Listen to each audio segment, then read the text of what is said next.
Right, welcome back. We've talked a bit about how sales is not the end of the interaction. The follow on from actually converting a customer is kind of keeping them happy and how we are going to consider increasing that lifetime value of the customer through upsells or cross sells. So, I want to take a bit more time in a more dedicated episode to talk about some ideas around exceeding customer expectations, keeping them happy, and also go into a bit more depth in and around the topic of upselling and cross-selling, because that is slightly different and unique compared to the traditional selling process.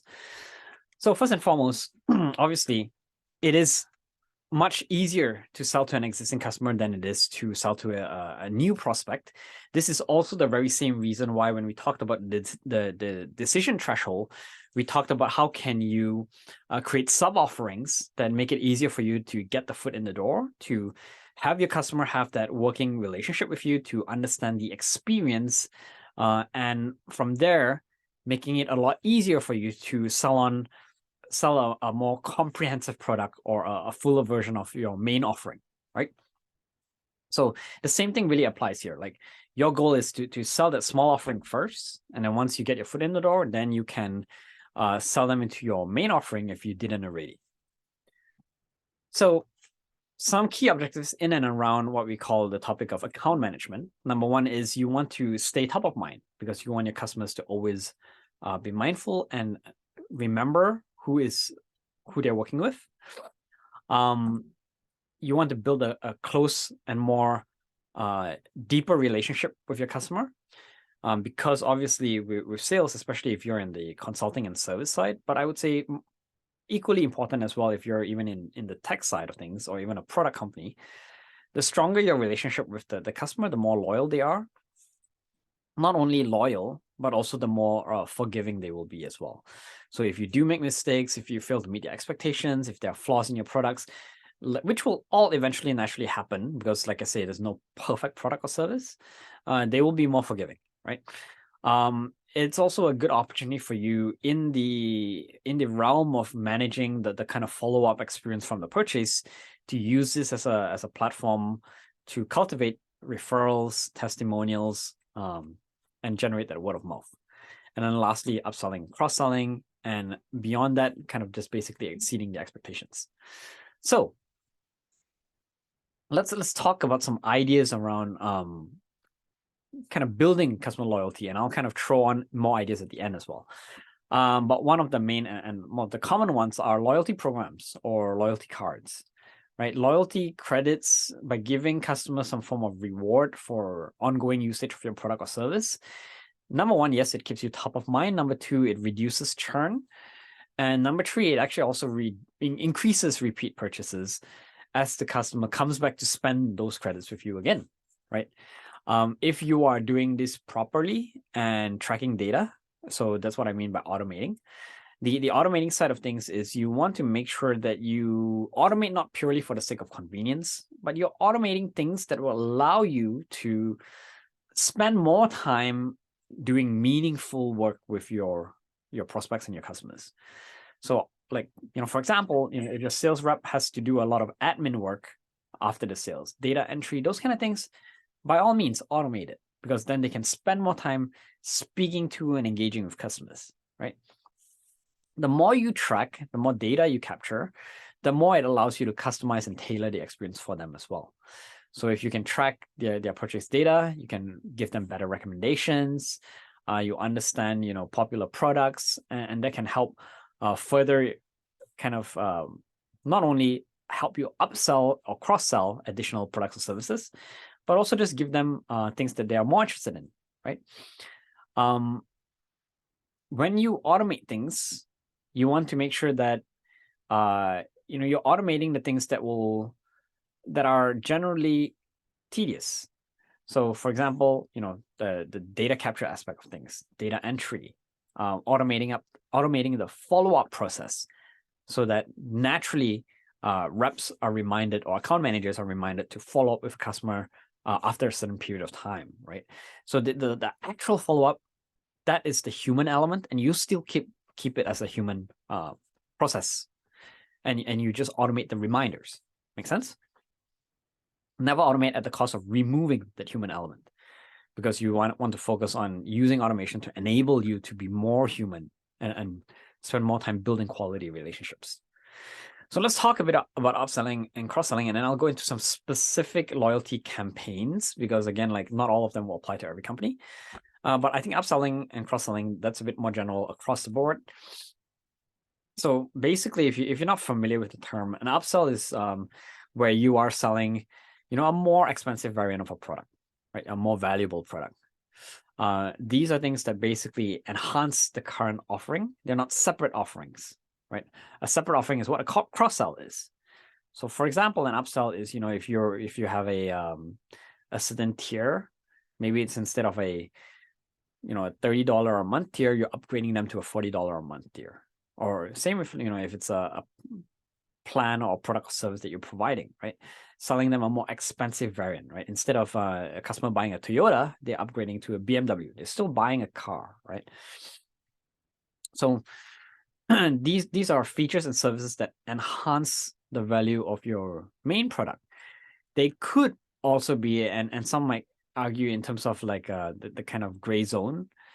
The obvious one is like, if you are selling a TV, an upsell is selling them a larger TV or a more advanced model that has more features. Extended warranty could also come under what we call upsell, because it's directly enhancing the current offering, or maybe it may be more of a cross-sell. So it depends on how you want to view it. Same if you're, let's say, a theater or an airline, right? Upgrading the seats with more legroom. That's an upsell. A cross-sell is basically different products or services that are related and complementary, and also enhances the customer's lifestyle in and around the usage of the main product. So these are things like accessories, right? Or bundling things together. So there's something that's different but related. Things that are often bought together, like let's say if you buy a bike, you're selling a helmet. If you buy a TV, you offer them a PlayStation. You see this with meals, right? You get a drink and fries with your burger, right? So those are all the different forms of upselling. Or if you have, let's say you sell a TV, you may sell the home internet service as a bundle kind of thing. So the easy way of thinking of it is, if you look at this diagram here, an upsell from a cheap, not so smartphone, or what we call a dumb phone, is touchscreen smartphone with more features. Cross-sell is selling headphones, right? So just think about it in those terms, and it'll keep it simple. The biggest question is often, when do you position for an upsell and cross-sell? Two things, and it depends on also what product or service that you're offering. So I would say the first thing to be mindful is the best time to generally offer a upsell or a cross-sell is after a success milestone. And what do we mean by a success milestone? You define this, right? It's when a customer is in a positive state of mind because they've experienced something good, a feel-good moment, and they're more receptive because they see the value of your product or service, they experience it, and they understand how you're different, how you're unique. And once they've done it, then they're more likely to be agreeable to more or other related products because they trust you now, right? So yeah, they feel good, they understand and trust your company, and they value your product service. So the key thing I want to say here is usually cross-selling quite straightforward. Normally, if you want to sell additional related accessories, for example, it's quite easy to think about what to sell them and when to sell them. The upsell one is slightly more challenging. And the reason why I say that is because in most cases, during the actual sales transaction, especially if there's an involvement where you have a rep consultation and you give a product or service, the upsell itself, in an ideal situation, you want to give the customer what is the right fit for them. So you're not underselling them. You're not giving them, like, let's say, a crappy car and then they realize 2 weeks later they want a better car, right? Because then God forbid, it's going to be difficult for you to upsell. But given the context, depending on the product and service, let's say, for example, if you have a sub offering where you're offering like a mini consultation, which leads to or a mini audit that leads to a report, then the upsell is to the actual implementation itself. So it's not an accessory. It's not something that is an additional service that's related. It's the main offering, but a bigger version of the main offering, right? So in that sense, then, it makes sense to offer the upsell after they've experienced and received the report, and then they see, okay, I understand how I'm going to get value, and I understand how it's like to work with this company, right? Another example may be, let's say in the software world, having, like I mentioned before, usage-based pricing. So they may sign up and start or do a pilot with a smaller volume of data, or maybe it's within a department or whatnot. And then from there, they say, okay, great. We see how it works. We see the value of it. We want to do a company-wide rollout, or we want to integrate our entire customer database. So then that's the upsell. Make sense? So if the way to think about upselling is, number one is, if you chunk down your main offering, you're not discounting your main offering such that you are giving less value, but it's more about kind of breaking it down into bite-sized chunks. Make sense? On the cross-sell side of things, then, or even on the upselling side of things, as you move into position, as you've identified those milestones where you can potentially provide the upsell or the cross-sell, the biggest problem I often find with sales reps is they feel uncomfortable putting more items in front of the customers, because they feel like, hey, I've just sold a customer, now I'm expected to sell more, and they're worried that it's going to turn off the customer and make them back out of the sale.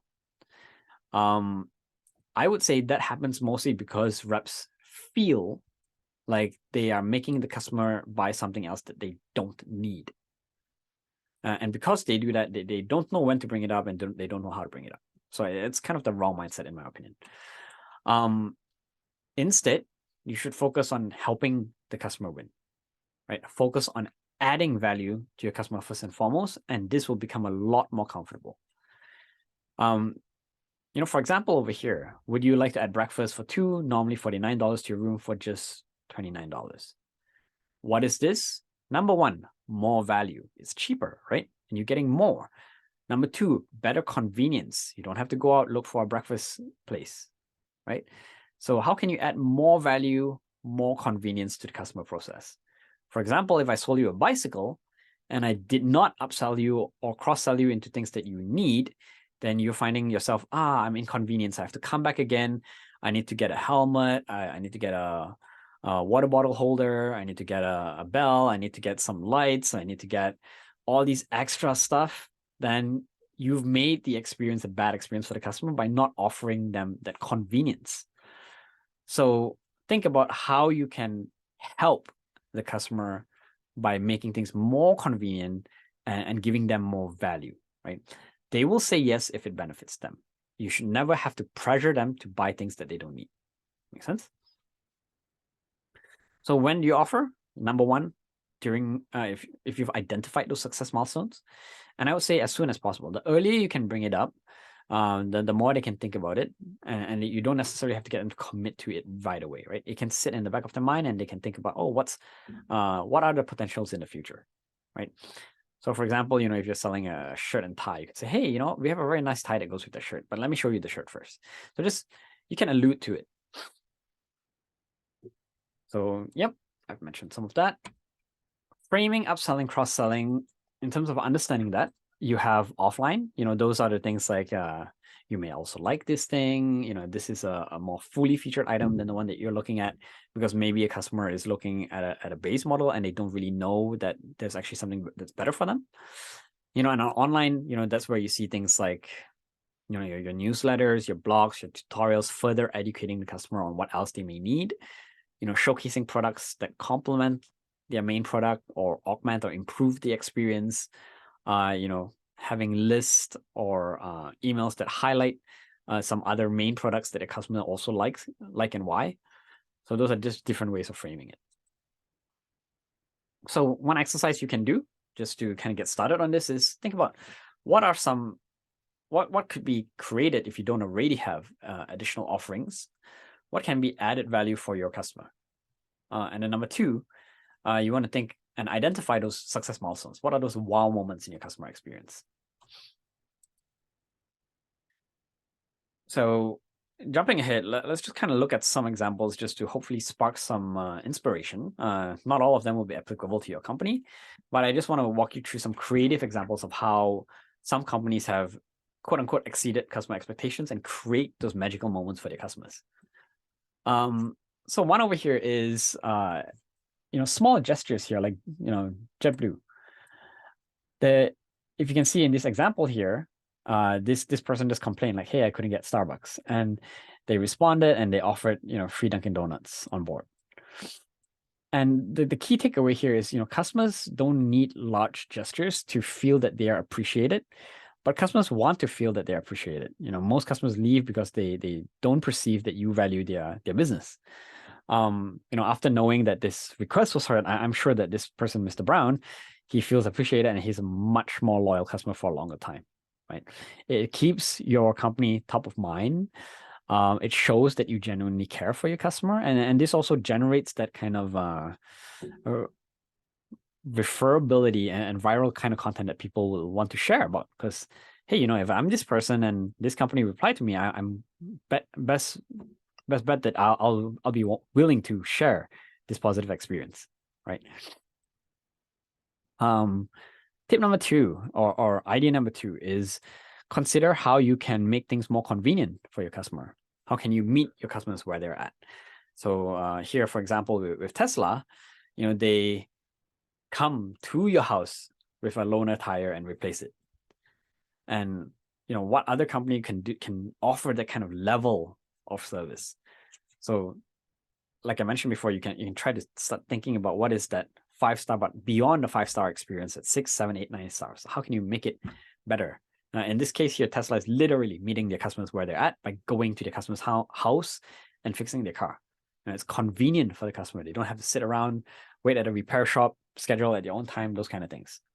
So you may not always be able to physically meet your customers where they're at, but the idea here is, if you have even, let's say, online kind of channels for feedback, you want to adopt the omni-channel approach. So you want to be able to have different options depending what customers prefer. If customers prefer to call you, they can call you. If they want to text you, they can text you. If they want to send you a WhatsApp message, they can do that, right? Customers value time and convenience, and that's highly evident by this example here. And people are willing to pay for that time and convenience as well. Proactively, I talked a bit about being proactive with soliciting feedback, but also proactive with sharing kind of problems that are coming up. I think a lot of companies are hesitant to share issues. And I'll give you one example that is painful in my mind right now because I'm personally going through this.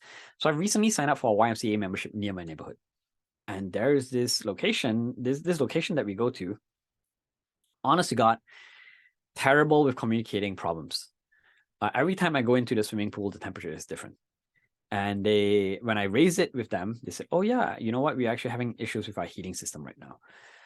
Like, God, why don't you tell your customers you have that problem instead of waiting for them to be disappointed and complaining about it, right? So proactively communicate, tell your customers it's not a bad thing to have problems. Every product or service will have problems. So it's better to acknowledge it upfront and manage that expectation. That way, when you apologize about it, it's not a big issue. People are more willing to accept it, and they know that you're working on fixing it, right?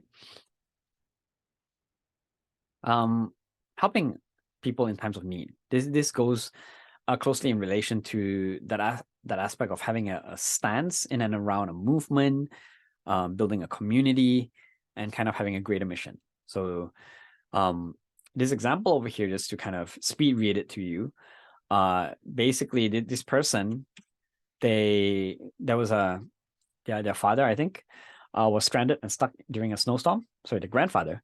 And he was worried that his grandfather wouldn't have enough food. Sorry, her grandfather. So she called around to a few different grocery stores to ask if they would deliver. Most said no, and then Trader Joe's end up saying that they don't normally deliver, but they they would be willing to help. And she gave them a big list, and then they actually delivered, and that was all within 30 minutes free of charge, right?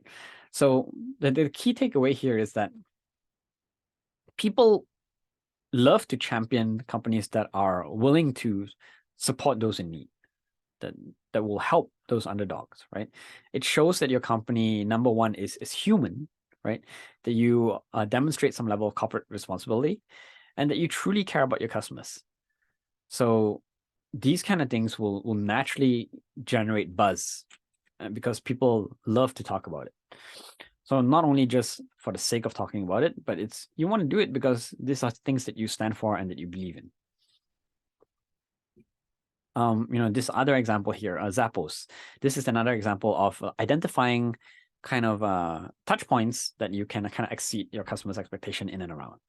So here, this person tried to send an email to the CEO, and sure, the CEO may not be able to reply to every email directly, but the goal here is to make sure that every email gets some sort of response.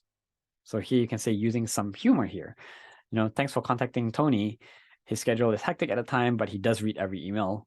And in order to respond in a timely manner, then he has a special team of elves to respond on his behalf. So using some humor there, but kind of making sure that, if people expect something, if they expect a reply, that you fulfill it, right? That you're going above and beyond. So it demonstrates that you value them as a customer, you care for them. To kind of take it a step further as well, Zappos actually gives customers a tour of the headquarters to show their loyal fans a taste of what goes on behind the scenes. And kind of giving the exclusive experience also kind of exceeds expectations for a lot of customers as well. So really think like, how else can you make it not so much just about, even if you have a service or product, how can you design an experience into it? And this is a good example here. So this company, they run events, and not only are they just running basic events, they are planning even into the smaller details to ensure that they enhance and align with the kind of greater experience of the team, right? So for example, like, if they have, let's say, a toga party kind of event, then making sure that the swag is all similar to the team, the layout, the flow of the event, how it's designed to encourage discussions, this and that. So how are you actually going above and beyond to create an amazing and memorable experience for your customers? Today's customers don't just want products and service. They want unique experiences that they can't get anywhere else. They want to be delighted at every touch point, right? If you can go the extra mile, then you'll gain a lot of loyalty. Another idea, Sainsbury, right? Implementing customer feedback and showing it. This funny one here is one of their products. A customer wrote in and said, "Hey, why is tiger bread called tiger bread? It should be called giraffe bread." And they actually wrote back to that customer, sent the little girl a letter, and actually not only did they respond, but they actually made new labels and changed the product based on the customer feedback, right? So I would say, suffice to say, Lily and her mom were not expecting that response that they did receive, and it made a big impact, right? The brand is not only able to respond, but act on the feedback that they receive, and they're acknowledging it. So find ways that you can be creative to go all in to help your customers. They will often remember those moments. Another idea here is kind of celebrating real people, like highlighting the humanness in your company. And I think Walmart does a pretty decent job with this. They have a good reputation for focusing on providing value to everyday families. And because they serve everyday families, they also want to highlight that their employees, their staff, are also part of this family, right? So you can see here with this associate that they have, he turned 101 years old, and they shared the news on Facebook. They invited customers to participate in this celebration, right? At the end of the day, I would say advocates are much more important than influencers. And if you're not familiar with the difference here, an influencer is, those people with large followers, the celebrities, but the advocates are people who are authentic, people who, they may have smaller reach, but they're sharing something because they want to share something, not because they're paid to share something, right? So focus on real people, and it kind of helps people better relate to your brand. And it gives people that feel-good experience. Another example is turning problems into opportunities for kind of exceeding the expectations. So whether it be a customer problem that resulted from their own mistake, or whether it's your own problem, right? Instead of waiting for a customer to reach out, you can consider how can you use that as an opportunity to deliver exceptional service. I think I gave my example previously on my Packraft, my inflatable boat, and how they gave me a really good experience because number one, I had a problem with the boat, but their customer service out the other end and what they gave me coming out of it felt so amazing compared to any other experience. And because of that, I'm very loyal to that brand. In this example here, Ritz-Carlton, this person left the charger back at the hotel. And Ritz-Carlton employees are allowed up to $2,000 to fix any guest problem, no questions answered. And this gives the hotel a great chance to go above and beyond and kind of exceed the customer's expectation, right? When they do that, they say, hey, we anticipate you will need your charger for your laptop, and we are proactively reaching out to it. It demonstrates a level of thoughtfulness and care that you don't normally see. So yeah, to kind of summarize, consider how you can, number one, identify those success milestones. Number two, think about how you can exceed expectations. Number three, think about what you can upsell or cross-sell into. If you don't already have additional offerings, then you want to think about what you could create, if not kind of offer as complementary services or products that you will want to carry. And yeah, that's basically it. Really take the framework in mind that it's about how you can make it more convenient and more valuable for your customer. It's not about getting them to buy more for you to make more profits.